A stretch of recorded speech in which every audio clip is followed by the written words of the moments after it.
In Storytime with Aunt Phil, a one-way ticket out. The Klondike gold rush in the late 1890s sent a surge of people north to Alaska looking to strike it rich. And as you can imagine, plenty of gamblers, con men, and thieves made their way here too.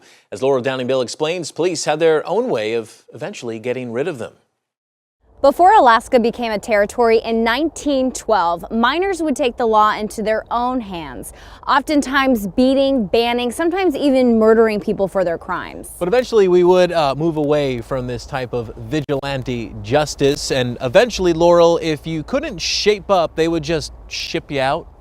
After Alaska became a territory in 1912, Alaskans moved away from hanging and whipping of the misdoers, and instead they turned to another method. Scoundrels who would not or could not find legal employment and instead drank too much and caused some havoc in communities were shipped to the lower 48 with a one-way ticket. Referred to as blue ticketing, this method of getting some of the bad people out of Alaska was used by the police. Now they would offer the accused his choice. Do you want to spend time in jail or do you want a one-way ticket south? And most often the criminal would choose the ticket and then would be transported by horse or train down to Seward and then put on board a steamship heading for Seattle. Where did the term blue ticket come from? Blue ticket refers to the color of the steamship passes that were issued at the time.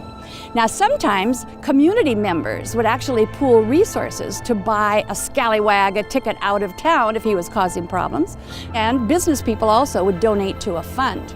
And anyone who was issued a blue ticket had their name placed on a very special list. They were never allowed to come back into Anchorage by boat again. Now this method of getting rid of the criminals was very successful for Alaska.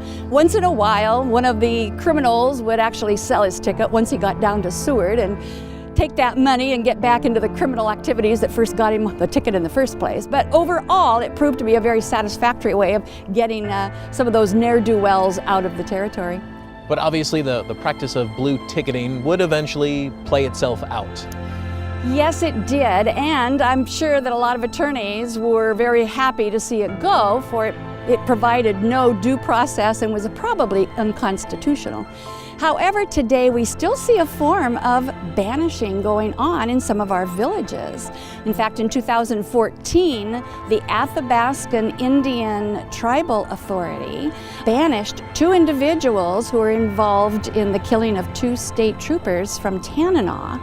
And then also in 2013, the residents of Sand Point met an airplane that had a suspected drug dealer on board, and they handed him a one-way ticket back to Anchorage when he got off the plane, and they made sure that plane took off, and he was told never to come back to the village again.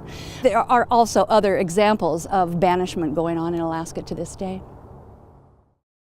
So 100 years ago they were doing it, and as recent as just a few years ago, still doing that type of banishment. It's pretty interesting. Ne'er-do-wells. Ne'er-do-wells, that's what it is. Now you know.